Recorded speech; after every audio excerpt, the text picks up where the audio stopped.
अब आगे भर्ती आएगी, बड़ी भर्ती और अच्छी भर्ती आने वाली है। ये वैकेंसी 27 के अंदर लास्ट में या 28 के स्टार्टिंग में परीक्षाएं करवाएगी, क्योंकि गवर्नमेंट को चुनाव है तो 28 में नियुक्तियां वगैरह देनी है। 28 गया, फिर 29 नई सरकार आएगी, वापस 30-31 में भर्तियां देखने को मिलेगी। 26 की गलती अगर कर ली तो 31 में वापस आपको मौका, 30-31 में मौका मिलेगा, सीधे 4 साल जाएंगे आपके। और आज आपकी जो स्थिति है आर्थिक सामाजिक हर प्रकार की, वो स्थिति 4 साल बाद नहीं होगी। आज जो आपको घर पे पैसे भेज रहा है वो 4 साल बाद नहीं भेजेगा, मैं आपको आज ही कह रहा हूं।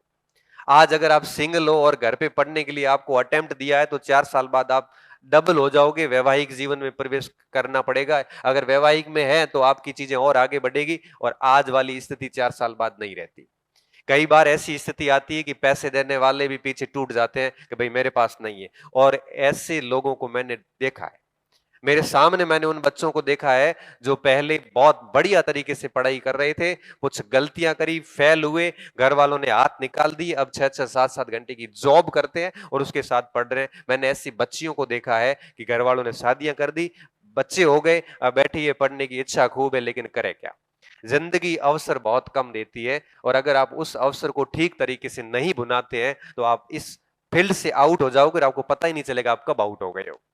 इसलिए जो मौका मिला है ना, इस मौके को इतना शिद्दत से बुनाना कि ये लास्ट अवसर हो अध्यापक भर्ती का, ताकि इसमें लग गए तो जीवन इतना आगे बढ़िया पड़ा है कि आप आगे आरएएस की तैयारी करो, प्रोफेसर की करो, सब इंस्पेक्टर की करो, लेक्चरर की करो, इतना आगे बड़ा प्लेटफॉर्म पड़ा है। एंट्री गेट पे गलतियां कर दी तो ये एंट्री गेट नहीं खुला तो पीछे वाले मंच आपके कोई काम के नहीं है। समझ में आ रही बात? तो 1-1.5 साल की कहानी है, और इस कहानी के किरदार आप खुद हैं। अब आप इस कहानी को कैसा लिखते हैं ये आगे के 1-1.5 साल के ऊपर निर्भर करेगा। हम उस कहानी को लिखवाने में आपकी केवल मदद कर सकते हैं, आपको बता सकते हैं, इस 4 दीवारी के भीतर कह सकते हैं, बाहर निकलने के बाद जिम्मेदारी आपकी खुद की बनेगी। ना माँ बाप आपको देख पा रहे हैं, ना हम देख पा रहे हैं, और यहां आके मजे करोगे तो उस पसीने की जो कमाई आती है ना, बेचारे फटे हुए कपड़े पहन के भी आपको पैसे भेजते हैं, अपने घर का घी बेच के भी आपको पैसे भेजते हैं, अपने घर के जो भी अनाज है वो बेच के भी आपको पैसे भेजेंगे। नहीं मिला तो अपने घर का कोई जानवर बेच के, बकरी बेच के आपको पैसे भेजेंगे। वो भी नहीं मिला तो कहीं से उधार लेके भी आपको पैसे भेजेंगे, ताकि मेरे बच्चे को मुंह उतारना नहीं पड़े। और आप अगर यहाँ आके उस पैसे को बर्बाद करते हो तो इससे बड़ा पाप मुझे लगता है इस सृष्टि में कुछ नहीं है।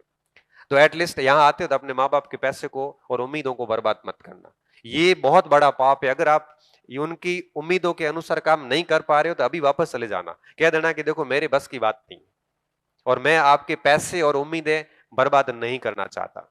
और आपको लगता है कि उनकी उम्मीद और पैसे को आप बहुत अच्छे से यूटिलाइज कर सकते हो, तब आप यहाँ रुक जाना।